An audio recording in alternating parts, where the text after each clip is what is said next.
Hello student, मैं Ravi sir. हम लोग पिछले कक्षा में पढ़े थे कि जो हमारे पास कैनाल रे या एनोड रे जो है, उस एनोड रे का प्रॉपर्टीज और वो कैसे डिस्कवर होता है, उसी को गोल्ड स्टीन का कहते हैं, प्रोटॉन कहते हैं। आज हम लोग पढ़ेंगे डिस्कवरी ऑफ न्यूट्रॉन। क्या पढ़ेंगे? Discovery of neutron. हेडिंग बना दें, डिस्कवरी ऑफ न्यूट्रॉन। चलिए अब इसमें बात करेंगे डिस्कवरी ऑफ न्यूट्रॉन में। इसकी खोज कौन किए थे? James Chadwick. क्या कहते हैं? चैडविक। ठीक है।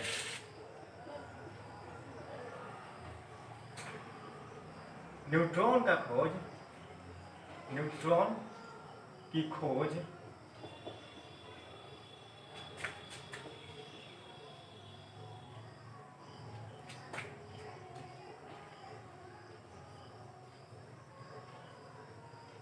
जेम्स चैडविक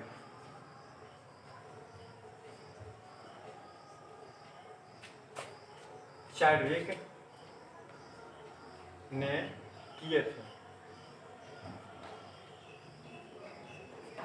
समझ रहे बात को? उन्होंने कैसे किए थे, बात को समझेंगे। उन्होंने क्या किए, न्यूट्रॉन को खोज करने के लिए एक बेरिलियम के छड़ लिए। ठीक है। उन्होंने कहा कि एक बेरिलियम का एक चादर ले लिए, ये बेरिलियम का चादर था। ठीक है।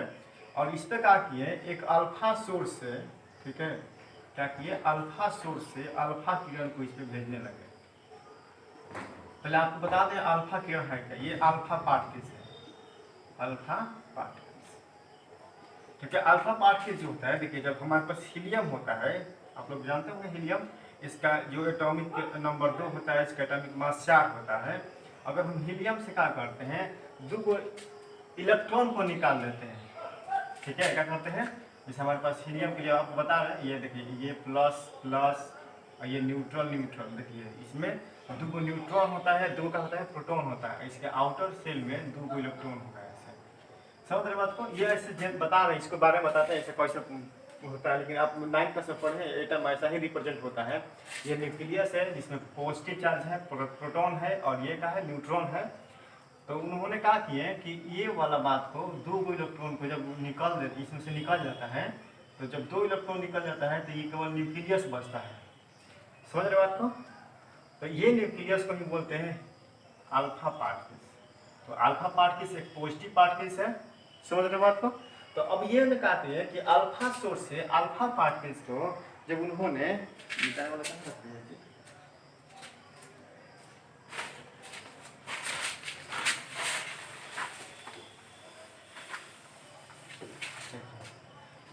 क्या किए, अल्फा पार्टिकल्स को जब इस पे क्या किए, इस पे बम्बार करा, अल्फा पार्टिकल से बम्बारी करा रहे थे। उन्होंने देखे कि एक यहाँ से कण निकल रहा है, ये कण निकल रहा है, और ये कण जो है एक्स्ट्रा कण है, जिसको अगर इधर इलेक्ट्रिक फील्ड लगाए थे और या फिर मैग्नेटिक फील्ड लगाए थे, यहाँ पे चुंबक लगा रख दिए थे, ठीक है, तो कोई भी प्रभाव नहीं पड़ा था इस पार्टिकल्स पर। कोई प्रभाव ना पड़ा, ना इलेक्ट्रिक फील्ड का, ना मैग्नेटिक फील्ड का। तो उन्होंने कहा कि ये पार्टिकल्स जो निकल रहा है इसमें से, ये पार्टिकल्स कैसा है, ये है एक उदासीन पार्टिकल्स, जिसको न्यूट्रॉन कहा गया है। उन्होंने कहा है न्यूट्रॉन है।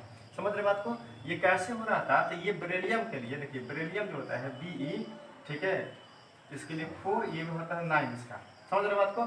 4 क्या है, इसको भी बताएंगे, एटॉमिक नंबर है, आप लोग पढ़े होंगे। और ये क्या है, एटॉमिक मास है।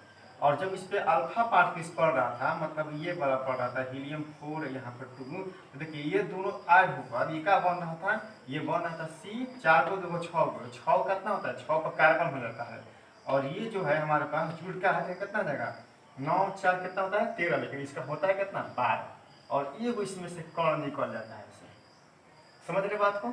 एक मास वाला कण का हुआ निकल गया, जैसे हमारे पास एक पार्टिकल निकल गया, इसको n लिख देते हैं, ये 0, इस पर क्या होता है 1। मतलब ये ऐसा कण निकल गया ऐसे। ये वाला कण जो है न्यूट्रॉन है। क्या है ये कण? क्या है? न्यूट्रॉन है।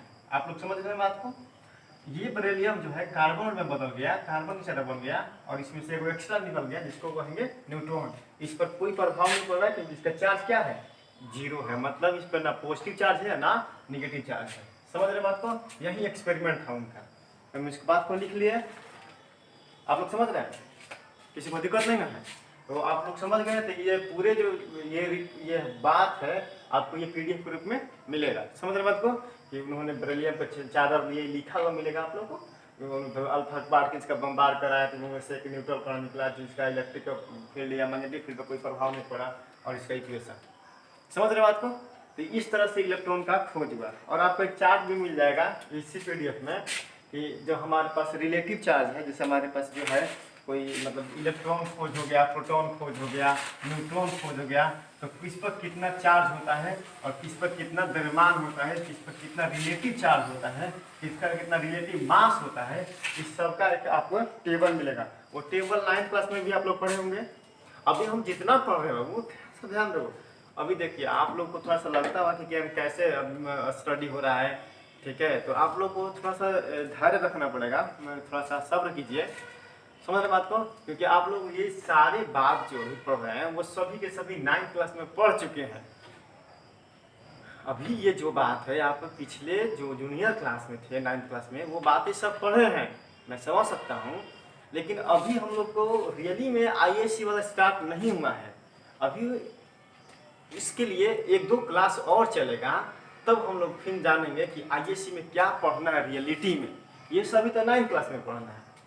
और 9th क्लास में भी एक टेबल था आप लोग को याद करना का, देखे होंगे आप लोग, तो उसको भी याद कर सकते हैं कि ये टेबल में कितना उसका चार्ज होता है, इलेक्ट्रॉन पर चार्ज कितना होता है, प्रोटॉन पर चार्ज कितना होता है, न्यूट्रॉन पर चार्ज कितना होता है, इलेक्ट्रॉन का मास कितना होता है, न्यूट्रॉन का मास कितना होता है, ये सभी इसमें है।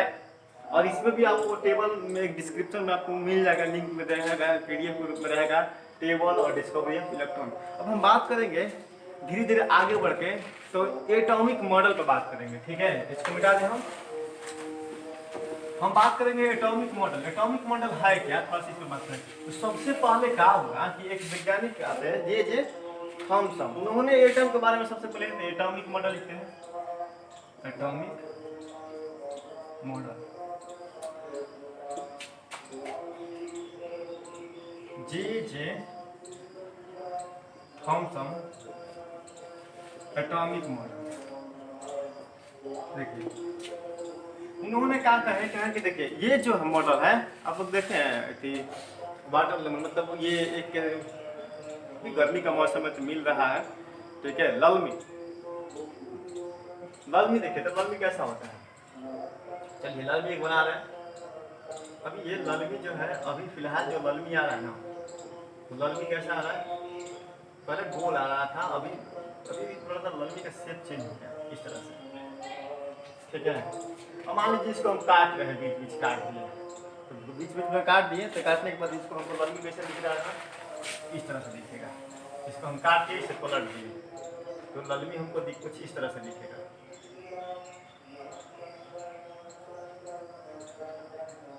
ना समझ रहे हैं, बीच काट दिए हैं, और ये सभी का है लाल भाग, ठीक है, ये अंदर तक ऐसा है, और ये इस पे जो लाइनिंग होता है, ये लाइनिंग भी बना दी। चलिए अच्छा है, ललमी तो अच्छा सा बना है, देखिएगा। चलिए अब ये होगा क्या कि इसमें क्या है कि जो सबसे जो थॉमसन का एटॉमिक मॉडल था, उन्होंने कहा है कि क्योंकि उस टाइम में जब ये दिए थे अपना मॉडल, तो उस टाइम में न्यूट्रॉन का खोज नहीं था। न्यूट्रॉन का खोज तो 1932 ईस्वी में हुआ था, समझ रहे बात को। तो न्यूट्रॉन की खोज होने से पहले ही अपना ये मॉडल दिए थे, ठीक है। तो उन्होंने मॉडल में ये कहते हैं कि जो ये परमाणु जो होता है उदासीन होता है। इसका रीजन ये है कि ये जो पूरे देख रहे हैं, इसका मॉडल जो होता है ये कैसा होता है, तरबूज जैसा होता है। और उन्होंने कहा है कि ये जो तरबूज में जो लाल भाग हमको दिख रहा है, ये लाल भाग क्या होता है, ये पॉजिटिव भाग होता है, प्लस प्रोटॉन वाला। और जो बीज होता है इसमें कहीं कहीं वो क्या होता है, माइनस वाला, इलेक्ट्रॉन होता है। और इस तरह से दोनों एक दूसरे को बैलेंस करके रखते हैं, और इसलिए परमाणु क्या होता है, उदासीन हो जाता है। समझ रहे बात को। तो कहें कि परमाणु जो है एक ललमी जैसा है, और ललमी में जैसे लाल भाग है वैसे ही परमाणु में प्रोटॉन होता है, और जो ललमी में बीज है उसमें क्या होता है, हमारे पास इलेक्ट्रॉन होता है। समझ रहे बात को। परमाणु क्या है, इलेक्ट्रॉन है। और उन्होंने बस इस बात को कहा है कि ये परमाणु इसलिए उदासीन होता है। बस यही एक बात ऐसा है कि जे थॉमसन का मॉडल में संतुष्टि होता है कि परमाणु क्या है, एटम उदासीन होता है, न्यूट्रल होता है। और बाकी सभी जो एटम का गुण है वो कोई भी एक्सप्लेन नहीं होता है इस मॉडल से, तो इसलिए मॉडल उतना खास नहीं है। ये मॉडल जो होता है, ये मॉडल जो है फ्लॉप कर गया, फेल कर गया, ज़्यादा टाइम तक टिक नहीं पाया, तब एक वैज्ञानिक आते हैं, कौन सा, तो रदरफोर्ड। कौन सा आते हैं, रदरफोर्ड। और रदरफोर्ड ने कुछ हद तक एटम के बारे में खोज किया और उन्होंने न्यूट्रॉन के बारे, सॉरी न्यूक्लियस के बारे में बात किए थे। उन्होंने किसके बारे में बात किए थे, न्यूक्लियस के बारे में बात किए थे। उन्होंने न्यूक्लियस के बारे में ये कहे थे कि जो हमारे पास एटम है, वो एटम जो होता है उसके बीच भाग में एक पौष्टिक जा है और वो न्यूक्लियस है और इलेक्ट्रॉन चारों तरफ से मूव करता है।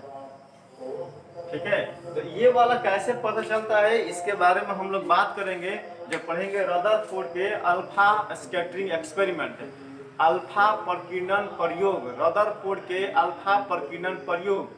समझ रहे बात को, ये भी हम लोग 9th क्लास पढ़े हैं और इस पे भी हम बात करेंगे। ठीक है, तो मिलेंगे अगले वीडियो में तब। चलिए आज के लिए इतना है, धन्यवाद।